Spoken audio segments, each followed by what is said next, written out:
Hello दोस्तों, जय हिंद, वंदे मातरम। स्वागत है आप सभी का आपके अपने चैनल मनोज सर में। मैं हूं गौरव सिंह और आपके सामने लेकर आया हूं आज मैं फिजिक्स क्लास 12 चैप्टर नंबर 2 जिसका नाम है स्थिर वैद्युत विभव तथा धारिता। और इसमें जो है हमारा आज पार्ट नंबर 2 है, ठीक है। क्योंकि पार्ट नंबर 1 में मैंने आपको विद्युत विभव, उसका मात्रक तथा विमेय सूत्र और 1 वोल्ट की परिभाषा, फिर उसके बाद मैंने आपको विद्युत विभवांतर, मात्रक, विमेय सूत्र, ठीक है, और फिर 1 वोल्ट विभवांतर की परिभाषा बताई थी। उसके बाद अब हम लेकर आए हैं पार्ट नंबर 2 और इस पार्ट नंबर 2 में जो अगला टॉपिक आता है वो है इलेक्ट्रॉन वोल्ट, ठीक है दोस्तों। और वीडियो शुरू करने से पहले आप हमारे चैनल मनोज सर, गुरु मंत्र इंस्टीट्यूट और हमारा एक अन्य चैनल जिसका नाम है फिजिक्स टॉपर्स अकेडमी, तीनों को सब्सक्राइब जरूर कर लें, ठीक है। तो चलिए करते हैं हम आज का वीडियो स्टार्ट। एक इलेक्ट्रॉन वोल्ट यानी इलेक्ट्रॉन वोल्ट की परिभाषा हमें लिखनी है। वैसे मैंने परिभाषा यहाँ लिखी है, लेकिन मैं आपको पहले चाहता हूं कि आप कुछ समझें, ठीक है। तो चलिए यहां समझते हैं इलेक्ट्रॉन वोल्ट की परिभाषा कैसे हम बनाएंगे। मान लीजिए हमारे 2 बिंदु हैं, एक ए बिंदु है और दूसरा बी बिंदु है। और मान लीजिए बी बिंदु पर हमारा एक इलेक्ट्रॉन रखा हुआ है ई, ठीक है। और इलेक्ट्रॉन पर आवेश कितना होता है 1.6 × 10⁻⁻19 कूलम। लेकिन ये दोस्तों कैसा होता है, ऋणात्मक प्रकृति का होता है। तो यहां मैं केवल और केवल प्रकृति की, परिमाण की बात कर रहा हूं, प्रकृति की बात नहीं कर रहा हूं, ठीक है। तो यहाँ पर परिमाण कितना है इलेक्ट्रॉन का 1.6 × 10⁻19 कूलम, जो कि यहाँ रखा हुआ है। इसको सिंपली मैंने ई से प्रदर्शित किया है। और देखिए मान लीजिए हमें इस इलेक्ट्रॉन को त्वरित करना है, इस इलेक्ट्रॉन को बी बिंदु से ए बिंदु तक लाना है, अर्थात हमें बी बिंदु पर रखे इस इलेक्ट्रॉन क्या करना है, त्वरित करना है। और इसको त्वरित करने के लिए हम क्या करेंगे, इन दोनों के बीच में विभवांतर लगा देंगे, ठीक है। क्या लगाएंगे, विभवांतर लगाएंगे। और जैसे ही विभवांतर लगाया 1 वोल्ट का, तो ये इलेक्ट्रॉन क्या होगा, त्वरित होगा, ठीक है। तो त्वरित होगा अर्थात इसकी गतिज ऊर्जा में वृद्धि होगी। क्या होगा, इसकी गतिज ऊर्जा में वृद्धि होगी। तो इसी हिसाब से हम इसकी परिभाषा बनाएंगे। कैसे बनाएंगे, 1 वोल्ट विभवांतर द्वारा। देखिए मैंने क्या लिया है, 1 वोल्ट विभवांतर द्वारा, इन दोनों के बीच का विभवांतर 1 वोल्ट है। 1 वोल्ट विभवांतर द्वारा त्वरित होने पर किसी इलेक्ट्रॉन द्वारा अर्जित गति ऊर्जा 1 इलेक्ट्रॉन वोल्ट कहलाती है। अर्थात इसका मतलब है कि हमने 1 इलेक्ट्रॉन वोल्ट के विभवांतर से बी बिंदु पर रखे इलेक्ट्रॉन ई को क्या किया है, त्वरित किया है। तो जैसे ही इसे हम त्वरित करेंगे, तुरंत इसके अंदर क्या आ जाएगी, गतिज ऊर्जा आ जाएगी। तो जो गतिज ऊर्जा इसने अर्जित की होगी उसी गतिज ऊर्जा को इलेक्ट्रॉन वोल्ट कहेंगे। और इलेक्ट्रॉन वोल्ट को हम 1 eV से प्रदर्शित करते हैं, 1 eV, 1 इलेक्ट्रॉन वोल्ट। वैसे हम सिंपली इलेक्ट्रॉन वोल्ट को eV से रिप्रेजेंट कर देते हैं, ठीक है। तो इसको देखिए मैं आपको यहाँ निकाल के दिखाता हूँ, 1 इलेक्ट्रॉन वोल्ट का मान कितना होता है जूल में। चलिए देखते हैं क्या है। एक प्रकार का क्या होता है, कार्यरहित तो होता है, यानी गतिज ऊर्जा, अर्जित गतिज ऊर्जा। और ऊर्जा यानी कि एक प्रकार का कार्य का ही रूप होता है। अर्थात हम क्या करेंगे, V, देखो हम क्या निकाल रहे हैं यहाँ से, 1 वोल्ट का विभवांतर है ना, कहां से कहां तक है, ए और बी बिंदु के बीच का। अर्थात हम बी बिंदु से ए बिंदु पर ला रहे हैं, तो हम VA - VB लिखेंगे इसको। और फॉर्मूला होता है W कार्य हुआ मान लीजिए, यानी कि कार्य का मतलब क्या है, यहाँ पर गतिज ऊर्जा अर्जित की, ठीक है, W। और आवेश को ला रहे थे हम Q0 आवेश, ठीक है। मान लीजिए इसका आवेश क्या है, Q0 है। वैसे तो इसका मान क्या ले रखा मैंने, 1.6 × 10⁻19 कूलम ले रखा है, तो इसको मैं बाद में लिख दूंगा।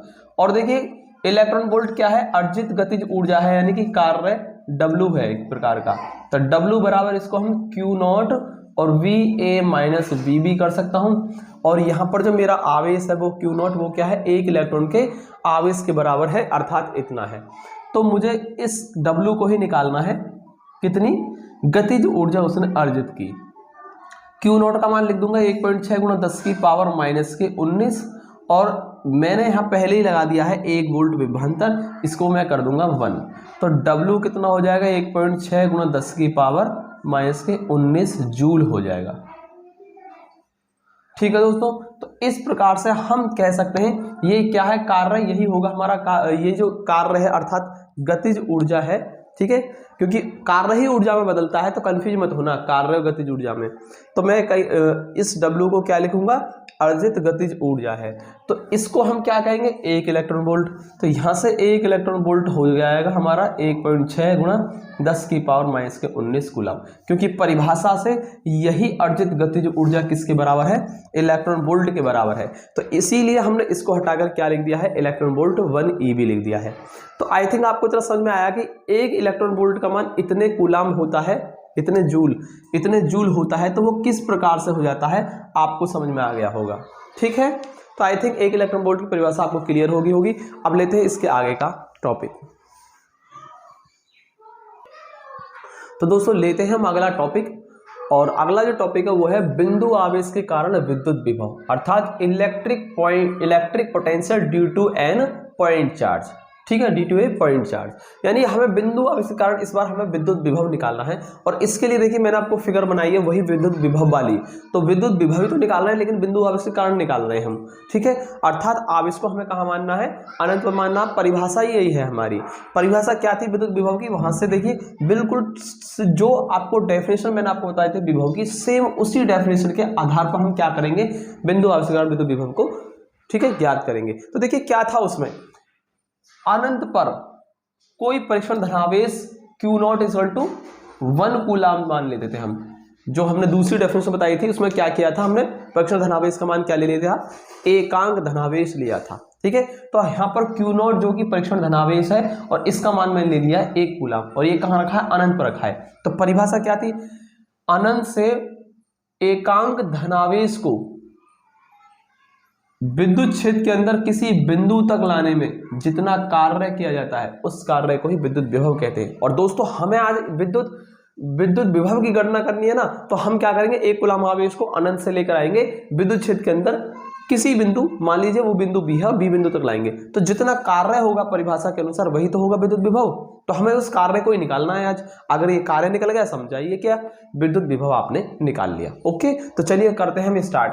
मान लीजिए ये जो विद्युत क्षेत्र उत्पन्न किया गया है वो +Q आवेश के कारण उत्पन्न किया गया है, जो कि बिंदु ऊपर रखा है, और ये बिंदु है B जो कि विद्युत क्षेत्र के अंदर है, और हमें A बिंदु पर रखे आवेश Q0 जिसका मान हमने लिया है धनात्मक 1 कूलम, परिमाण ले लिया है। ठीक है, और इसको लेकर आएंगे बिंदु B तक विद्युत क्षेत्र के अंदर। ठीक है, और जो भी कार्य किया जाएगा दोस्तों यहां से A से लेकर B तक लाने में आवेश को, वही कार्य हो जाएगा विद्युत विभव। आई थिंक परिभाषा से आपको क्लियर हुआ होगा कि हमें करना क्या है इसके अंदर, केवल और केवल कार्य को निकालना है, ए से लेकर बी बिंदु तक लाने में किया गया। ठीक है, आइए देखिए कैसे करेंगे इसको। अब मान के चलिए दोनों आवेशों के बीच की दूरी क्या है, x दूरी है। दोनों आवेश एक दूसरे से x दूरी पर रखे हुए हैं,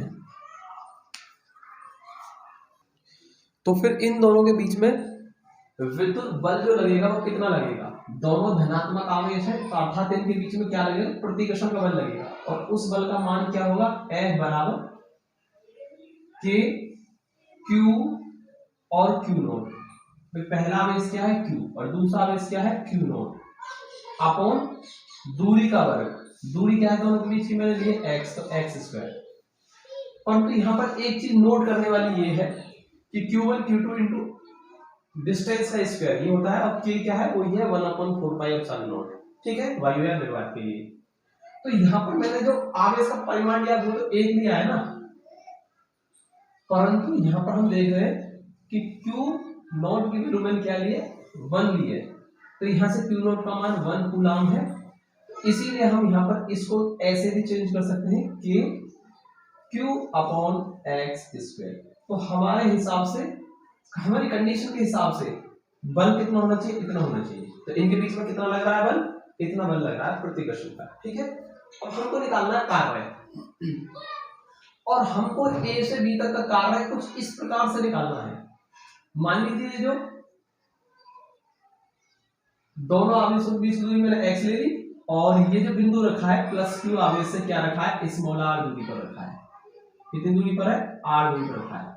देखिए अब हमको एक काम करना है, बिंदु A को उठाना है। ठीक है, बिंदु A से हमें +Q आवेश 1 कूलम को लेना है, और हमें चलना है B की तरफ। लेकिन हम क्या करेंगे, पूरा ए से बी तक का एक साथ काम नहीं निकालेंगे, अर्थात हम एक काम करेंगे, पहले छोटा सा विस्थापन तय करते हैं। मान लीजिए सी बिंदु है और इस यहां से लेकर ए से सी तक लेकर चले और मान लीजिए विस्थापन कितना तय किया हमने, dx विस्थापन तय किया बिंदु ए से लेकर सी तक आने में। तो सबसे पहले हम थोड़ा सा विस्थापन तय करेंगे, उसमें छोटा सा कार्य निकाल लेंगे और उसके बाद फिर पूरी लिमिट लगा करके यहां से यहां तक की पूरी लिमिट लगा करके इंटीग्रेशन कर देंगे, पूरा कार्य निकल जाएगा ए से बी तक का। तो हमको पूरा कार्य एक साथ नहीं निकालना, पहले सूक्ष्म विस्थापन dx तय करने में क्या गया कार्य निकालेंगे, इंटीग्रेशन करके पूरा कार्य निकल जाएगा। आई थिंक आपको समझ में आ रहा होगा कि मैं कहना क्या चाह रहा हूँ। चलिए हम करते हैं स्टार्ट। पहले ए से सी तक का सूक्ष्म विस्थापन है, लिखेंगे सूक्ष्म विस्थापन dx तय करने में किया गया कार्य। पहले छोटा सा विस्थापन तय करने में किया गया कार्य हम निकाल लेते हैं। तो कितना कार्य होगा dx दूरी तय करने में कितना होगा, देखो कार्य का मान भी क्या रहेगा, बहुत ही सूक्ष्म आएगा, क्योंकि सूक्ष्म विस्थापन है तो कार्य का मान भी क्या रहेगा, वो अति अल्प होगा, यानी उस कार्य को हम dw से प्रदर्शित कर सकते हैं। कार्य का फॉर्मूला होता है बल गुणा विस्थापन। कितना विस्थापन लिया हमने, dx, ठीक है। और दोस्तों यहाँ पर ये जो बल लगेगा, इस पर जो बल लग रहा होगा वो कैसा होगा, ये विपरीत यानी प्रतिकर्षण का बल लग रहा होगा, ठीक। प्रतिकर्षण क्यों लगेगा, धन आवेश है तो इसमें लगेगा प्रतिकर्षण बल, अर्थात बल की दिशा रहेगी क्या रहेगी, इधर रहेगी, यानी कह सकते हैं विस्थापन के विपरीत दिशा में। और यहाँ पर हमें एक विरुद्ध बल का अनुभव होगा, ठीक है। इसीलिए हम इसको क्या करेंगे, माइनस के dx कर देंगे, एक साइन माइनस का हम लगा देंगे। आगे देखिए माइनस के f को हम लिख देते हैं कि q अपॉन एक्स स्क्वायर, वहां से उठा के लिख देंगे हम, और इनटू dx हो जाएगा। तो ये निकला है कार्य a से c बिंदु तक लाने में किया है। अब हमको लाना है a से b तक। अब देखिए a से b तक को हम क्या लिखेंगे, a बिंदु कहाँ है आपका, अनंत पर, b बिंदु कहाँ है आपका, r दूरी पर, यानी अनंत से r दूरी तक लाने में क्या गया कार्य है, a से b तक लाने में क्या गया कार्य है। इसको हम दूसरे तरीके से लिख सकते हैं, अनंत से r दूरी तक लाने में किया गया कार्य है। आई थिंक आपको इतना क्लियर हो रहा होगा। तो हम लिखेंगे आवेश को अनंत से स्मॉल r दूरी तक लाने में किया गया। अब ये तो हमारा कुल कार्य हो गया ना, बिल्कुल टोटल वर्क हो गया, कुल कार्य, यही हमको निकालना था। इसको मैं W से प्रदर्शित कर सकता हूं, कैपिटल W, क्योंकि ये पूरा कार्य हो गया। और कैसे निकलेगा, छोटा सा जो कार्य आपको प्राप्त हुआ है dw, इसका इंटीग्रेशन कर देंगे, ठीक है। और देखिए dw का जो मान है इसको हम यहां से लिख देते हैं माइनस के k q upon x square into dx। और ये जो कार्य हमें मिल रहा है वो अनंत से r दूरी तक मिल रहा है, तो यहाँ लिमिट लगा देंगे अनंत से r। आई थिंक आपको इतना समझ में आया होगा कि पूरा कार्य हम कैसे निकाल सकते हैं। ये संपूर्ण कार्य हो गया ना अनंत से r तक लाने में, इसलिए लिमिट लगा दी इसकी, ओके। और इंटीग्रेशन से पूरा कार्य हो जाएगा। आई थिंक आपको इतना समझ में होगा इस फॉर्मूले को हमने कैसे यूज किया। अब इसके बाद सिर्फ इसको हमें क्या करना है, सॉल्व करना है और हमारा काम हो जाएगा। तो मैं इसको ऊपर से मिटा देता हूं बिल्कुल एकदम, ताकि मुझे स्पेस मिल सके।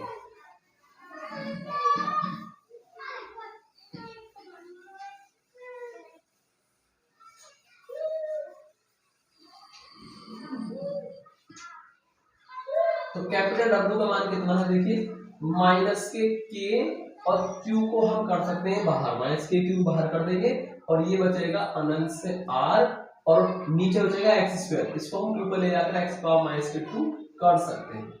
ऐसा लिखा जा सकता है नहीं, कमेंट में बताइए आप। फिर हमने यहाँ से माइनस के q को कर दिया बाहर, ये तो ऑलरेडी बाहर कर चुके हैं हम। और बाकी इसमें हम फॉर्मूला लगाएंगे। देखिए फॉर्मूला होता है x की power n into dx, integration x की पावर n dx। इसका जो फॉर्मूला होता है दोस्तों वो होता है x की पावर n+1 अपॉन n+1, इसको आप साइड में लिख सकते हैं, ये फॉर्मूला होता है। अब देखिए यहाँ x क्या है, जिसके सापेक्ष में करना क्या है, इंटीग्रेशन करना है, और n क्या है, n पावर होती है, तो ये क्या है, n पावर है यहाँ पर, तो x की पावर n का हो जाएगा x की पावर n+1, यानी जो पावर होती है उसमें एक ऐड कर दो और सेम उस वैल्यू को क्या करते हैं, डिवाइड कर देते हैं सेम पावर को। ठीक है, आई थिंक आपको इतना समझ में आया होगा। तो अगर मैं इसको लगाऊं यहां से तो कैसे लगेगा, देखिए x की पावर n+1 और n की वैल्यू क्या है यहाँ पर, -2 +1 अपॉन n+1 -2 +1। समझ में आया आपको इतना? इस फॉर्मूले को मैंने यहाँ पर अप्लाई कर दिया है और लिमिट जो है वो आपकी यहाँ, तो W बराबर -k/q, और इसको हम कर सकते हैं x की पावर -1 और सेम आपका -1 यहाँ आएगा। ठीक है, और इसको मैं नीचे से रफ कर देता हूँ।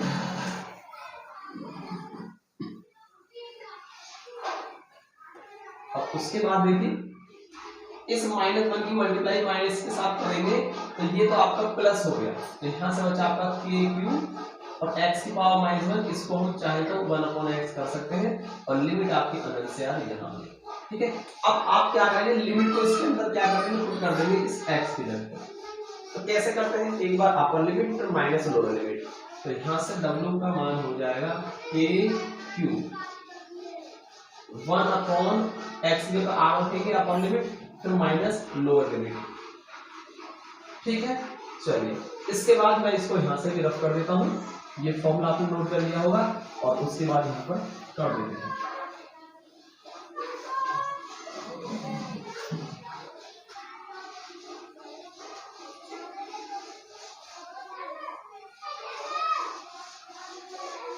देखिए संपूर्ण कार्य W का मान क्या होगा, यहां से k/q हमारा बाहर है और इसको 1/r लिखा जा सकता है, और यहाँ ये जो 1/∞ हो गया, ये क्या हो गया हमारा 0 हो गया, यानी कुल कार्य W में हो जाएगा k/q/r हो जाएगा।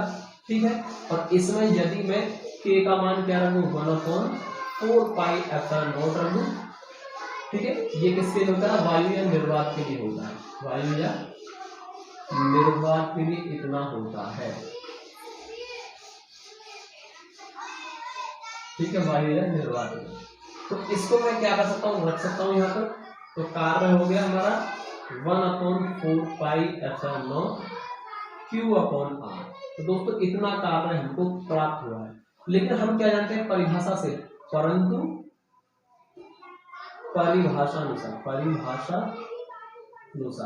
परिभाषा के अनुसार यही कार्य जो होता है दोस्तों, यही कार्य विद्युत विभव कहलाता है, विभव कहलाता है। तो इस कार्य को हम क्या कह सकते हैं, परिभाषा के अनुसार विभव कह सकते हैं। तो क्यों ना इस कार्य को हटाकर हम विभव ले दिया जाए, और विभव को किससे प्रदर्शित करते हैं, V से, तो अर्थात हम इसको V से प्रदर्शित कर सकते हैं क्योंकि यही कार्य विभव है। ठीक है, तो क्या हो जाएगा, ऐसे लिख सकता हूं मैं इसको, W बराबर V, विभव हो गया, और इसका मान कितना आया हमारा 1/4πε0 और q/r। ठीक है दोस्तों, तो हमारा फॉर्मूला बन गया और ये हो जाएगा जूल पर कूलम। ठीक है, आई थिंक आपको इतना समझ में आया होगा कि ये कैसे आ गया। अगर मान लीजिए कोई माध्यम है, वायु या निर्वात नहीं है, और हम किसी अन्य माध्यम में कर रहे हैं, तो उसका परावर्तन k जरूर आएगा। तो उसके लिए किसी अन्य माध्यम में, किसी अन्य माध्यम के लिए, यानी कि वायु या निर्वात को छोड़कर किसी अन्य माध्यम के लिए उसका परावर्तन k आ जाएगा, अर्थात हम इसको v बराबर 1/4πε0 k लिख सकते हैं और q/r, क्योंकि k क्या है यहाँ पर, माध्यम का परावर्तन है और उसका मान आपको यहाँ रखना होगा। ठीक है, तो आई थिंक आपको इतना समझ में आया होगा कि इस बिंदु आविष्कार विद्युत विभव की गणना हम कैसे करते हैं। दोस्तों ये कुछ भी नहीं है, बिल्कुल सिंपल है। अगर आपको परिभाषा याद है विद्युत विभव की, तो ये निकालना बहुत ही आसान है, क्योंकि बिल्कुल जिस तरीके से परिभाषा थी हमने उसी तरीके से बिल्कुल सेम टू सेम उसी तरीके से इसको हमने हल किया है। ठीक है दोस्तों, आई थिंक आपको समझ में आया होगा दोस्तों। आज थोड़ा शोर शराबा ज़्यादा है बच्चों का, इसलिए मैं वीडियो लंबी नहीं बना रहा हूँ, इतना ही रहने देते हैं दोस्तों। अगर वीडियो पसंद आई हो तो लाइक करें, चैनल को सब्सक्राइब जरूर कर लें। मिलते हैं अगले वीडियो में, तब तक के लिए जय हिंद, धन्यवाद।